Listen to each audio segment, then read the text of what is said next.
Okay, now it's time to go and make the audio plug and the volume controller as well. But one thing that I noticed is that we didn't scale these side edges on that boolean piece. So now I'm going to go and select the boolean piece, not the mesh itself. It's a bit tricky to select that. Okay, we got it. And now let's go in and I'm selecting these two edges, scale them, and we're gonna limit that to Y only and drag this in just like so.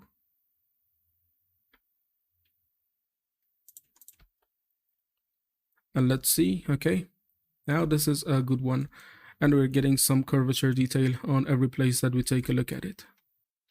So again, we're going to start with the simpler one, which is the volume controller. And then after making that, we will go for the more difficult one, which is the audio kit.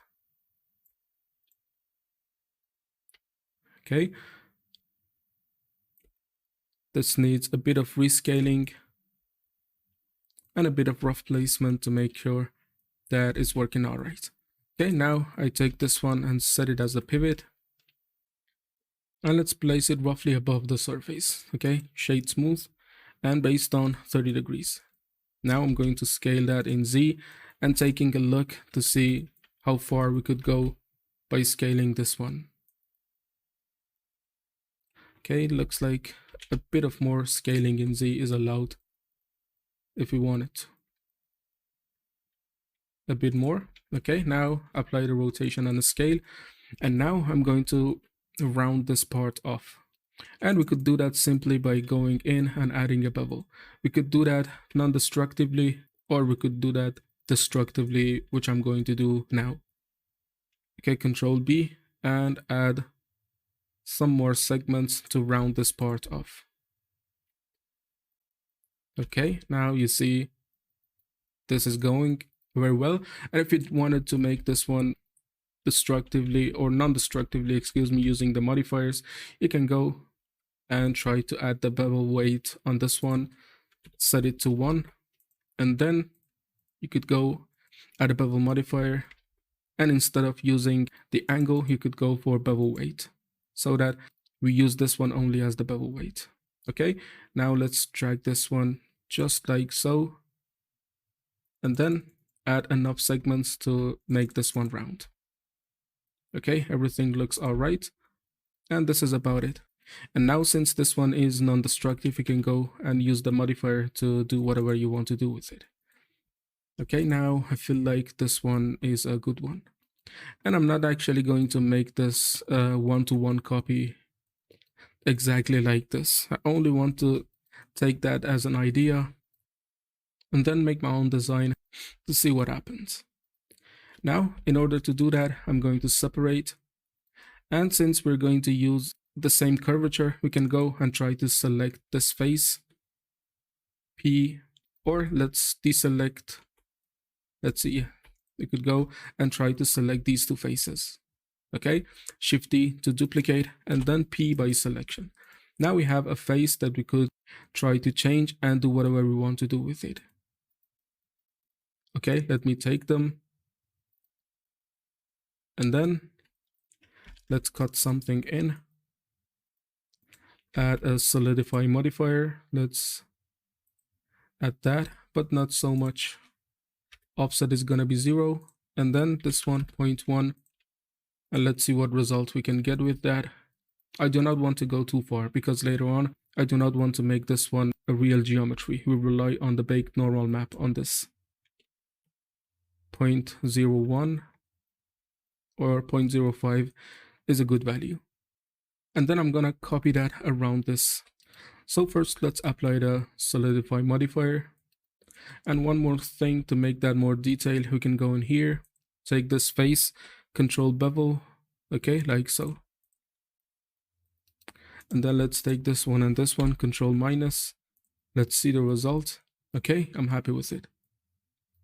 Now let's go back.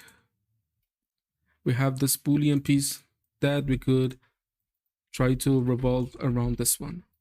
So now I'm taking this, and let's first take this one. And since the pivot is in the center, I'm going to bring the world center exactly to this pivot so that we could later on use it to revolve around. Okay, Shift and S, bring the pivot to selected. Excuse me, the world origin to selected. Now I'm selecting this, and the pivot, let's set it to 3D cursor, which is this one. So now I'm taking this, Shift D, rotate around 90 degrees, another time 90 degrees, another time, okay, like so. And then I'm gonna take all of them, Shift D, another 90 degrees, or let's go for 180 degrees or whatever. Let's select all of them, Shift D, and 45 degrees could be okay. Now take them all, join them, and then join them to this last piece so that they get carved in the surface as well. So now this is it. Let's go back and take a look. Okay, I'm happy with it. And let's bring the Boolean piece back and add a bevel modifier to add some more details to make the curvatures more sophisticated. Okay, let's add just tiny.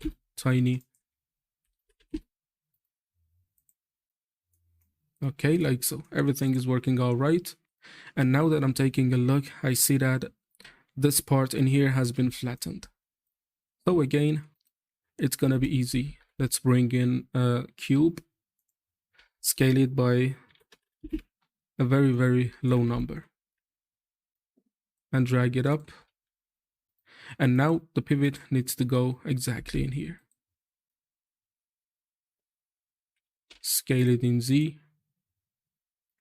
scale it in Y as well. And now I'm bringing that in here, Control minus, to cut off that part. Okay, now this is more like it. And now we need to make the audio plug in here. And taking a look at the references, you see it has this part into it. I'm going to start with this metal piece, and then we go for the plastic piece because the metal piece is a bit simpler to make. So it has this cylindrical shape that has this hatched line continue all over the place, but this one is a bit better to me. It has more details. So let's go and make this one. I'm dragging the reference out and then starting with a simple cylinder. Hold down Shift, drag it out. Okay. Now we need to place it in here exactly.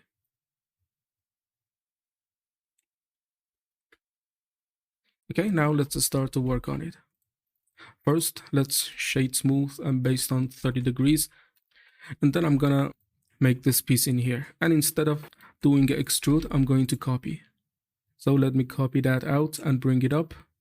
And I need to snap it exactly to the side. So let's bring the vertex snap active. Okay. And looks like first I need to make the pivot to here. So I'm selecting this vertex and make that the pivot, and then we could snap it perfectly to here. So now I'm going to make this design, and that is easy enough to do. But before that, there's something to consider, and that is I'm going to delete this top face, and in this one I'm going to delete this bottom face because later on we're going to join these two together to make it a one piece. Okay, now in order to prevent these edges on the border to change, I'm going to go add two vertices and scale them until they get here. So now everything that we're gonna do is in these boundaries.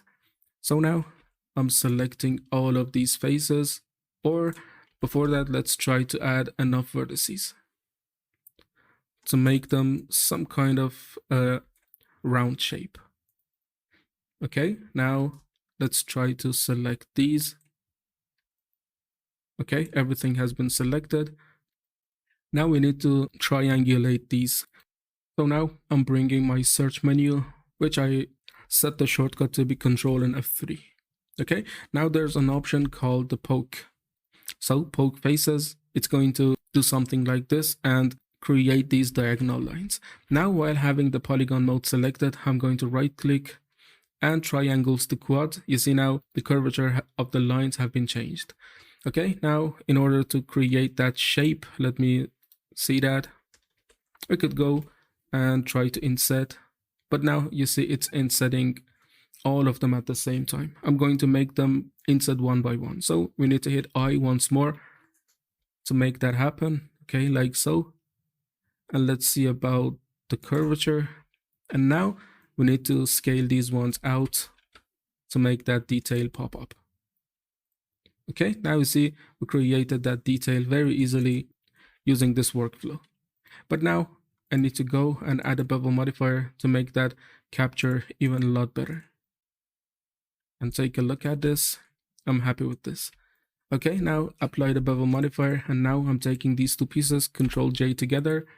And now let's go. And since I didn't change these border edges, I can go and select these, Control plus once. But in here you see it selects these ones as well. Now I can go, and since these are selected, I can hit M and merge by distance. This one is too much. Let's set it to a very low number. You see now a lot of the vertices have been changed. And now if I select a face, for example, and hit selected link, you can see that now it's one piece and everything has been sealed together perfectly. Okay, now we need to do the extrusion to make the rest of the piece, and that is very simple. So let's bring everything back. I can drag this one down, extrude,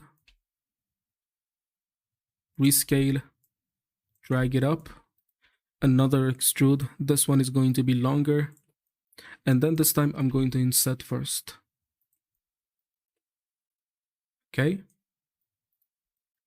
now let's try to do something like this. Now on this face I'm going to add a small bevel, okay, like so, and then drag it out, and another bevel.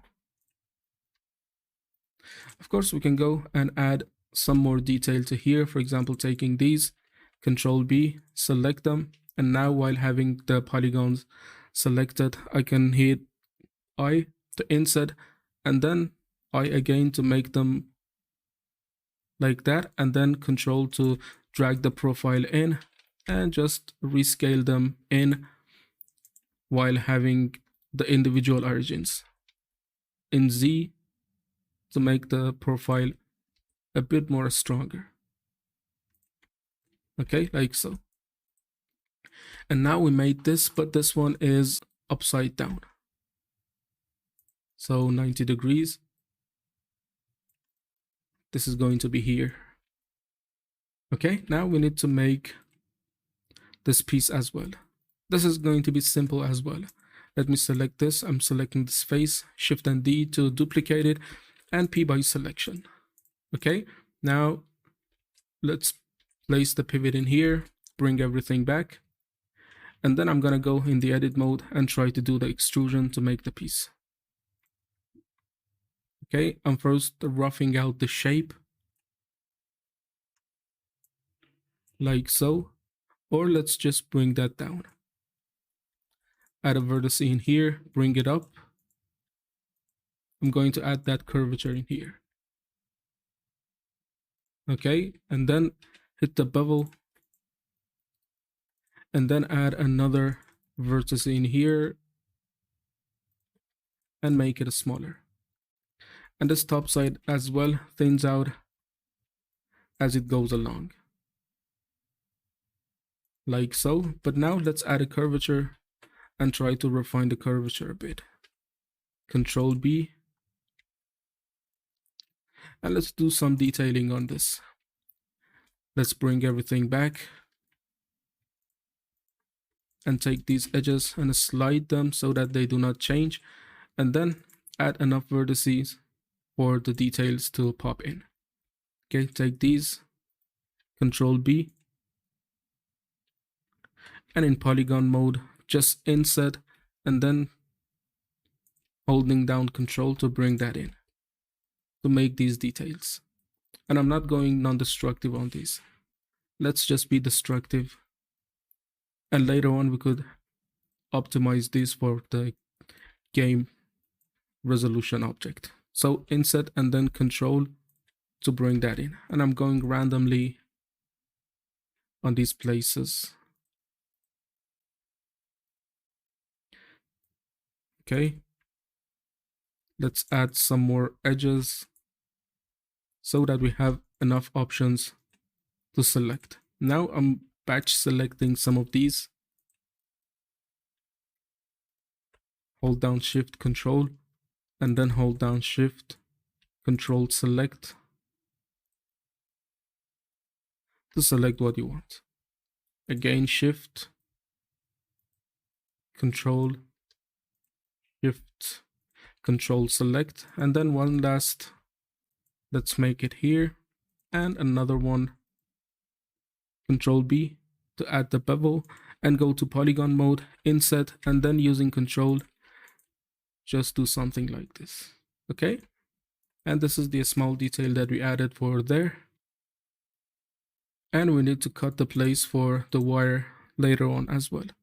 Insert, Control in, like so, and later on we will make the wire when we go for the headphone section. Okay, now I believe that it's enough for this lesson.